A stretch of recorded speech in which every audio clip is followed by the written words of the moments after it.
عن عبادۃ بن صامت قال خرج النبی صلی اللہ علیہ وسلم لیخبرنا بلیلۃ القدر۔ عبادہ بن صامت کہتے ہیں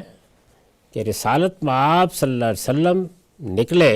اور آپ کا ارادہ تھا، ظاہر ہے کہ بعد میں آپ کی بات سے معلوم ہوا ہوگا کہ آپ کا ارادہ تھا کہ آج آپ ہمیں بتا دیں کہ لیلۃ القدر کب ہوتی ہے۔ فطلعها رجلین من المسلمین، جیسے ہی آپ مسجد کے دروازے سے باہر نکلے یا ہو سکتا ہے کہ اپنے معتکف سے نکلے ہوں، تو دیکھا کہ دو مسلمانوں کے مابین جھگڑا ہو رہا ہے۔ فقال، آپ نے فرمایا، خرجت لاخبرکم بلیلۃ القدر، میں تو اس لیے نکلا تھا کہ تمہیں آج بتاؤں کہ لیلۃ القدر کب ہوگی۔ فطلعها فلان و فلان، لیکن یہاں دیکھا کہ فلاں سے لڑ رہا ہے،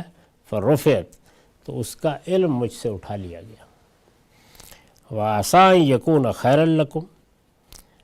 تم توقع کر سکتے تھے کہ یہی چیز تمہارے لیے بہتر ہے، یعنی اللہ تعالیٰ نہیں چاہتے کہ اس معاملے کو متعین کریں،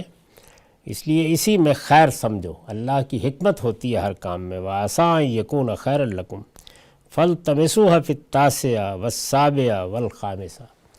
تو فرمایا کہ بہرحال اب تک کا گمان یہی ہے کہ اس کو 9ویں رات میں، 7ویں رات میں، 5ویں رات میں تلاش کرنے کی کوشش کرو۔ فالتمسوها فی التاسعۃ والسابعۃ والخامسۃ، تو وہی طاق راتیں ہیں، یا طاق راتوں کی طرف توجہ دلائی ہے، یا یہ کہ آخری عشرے کی طرف توجہ دلائی ہے، تو اس طرح بڑی حد تک یہ تو بتا دیا ہے یا کچھ معلوم ہو گیا ہے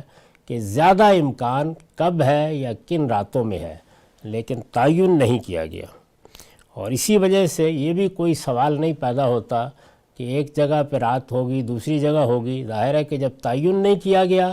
تو پھر لوگ ہر جگہ ہی تلاش کریں گے، اور کبھی کہیں کے لوگ پالیں گے، کبھی کہیں کے لوگ پالیں گے۔